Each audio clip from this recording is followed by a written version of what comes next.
രണ്ടാമത് ഏറ്റവും പ്രധാനപ്പെട്ടത്, എന്നാൽ കോൺഗ്രസ് ഇതെല്ലാം കണ്ടുകൊണ്ട് നമ്മളെ കുറച്ച് കാര്യമായിട്ട് ചെയ്യേണ്ടതെന്ന് ചോദിച്ചാൽ അവരുടെ ഏറ്റവും വലിയ പിശക് ഈ മത്സരം. അവർ സൗഹൃദ മത്സരം എന്ന് പറയുന്നത്. RJDക്കെതിരെ 5 സീറ്റിലും CPIക്കെതിരെ 4 സീറ്റിലും കോൺഗ്രസ് മത്സരിച്ചു. ഒന്ന് ആലോചിച്ച് നോക്കൂ. 2 മണ്ഡലങ്ങളിൽ വികാസശീൽ ഇൻസാൻ പാർട്ടിയും CPIയും തമ്മിൽ മത്സരിച്ചു. ഒന്ന് ആലോചിച്ച് നോക്കൂ. 400-300 വോട്ടുകൾക്ക് തോക്കുന്നിടത്ത്, കഴിഞ്ഞ വർഷം തോറ്റെടുത്ത് ഈ തവണയെങ്കിലും ഈ രാഹുൽ ഗാന്ധി എന്നവരോട് പറയേണ്ടത് ഇത് നടക്കില്ല. നിങ്ങൾ ഇത് ചെറിയ ചെറിയ പ്രദേശങ്ങളിലെ ആളുകളാണ്, ഇത് നടക്കില്ല ഇവിടെ എന്ന് പറയേണ്ട ഉത്തരവാദിത്തമുള്ള ആളാണല്ലോ രാഹുൽ ഗാന്ധി.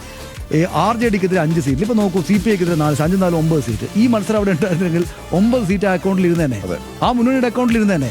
എന്നിട്ട് ജയിക്കാവുന്ന ചുരുക്കം സീറ്റുകൾ വാങ്ങി ജയിച്ചിരുന്നെങ്കിൽ കോൺഗ്രസിൻ്റെ എത്ര മനോഹരമായിട്ടുള്ള കാര്യങ്ങളായേനെ. പക്ഷെ അത് ചെയ്യാനുള്ള ലീഡർഷിപ്പ് അവർക്ക് അവിടെ ഇല്ല.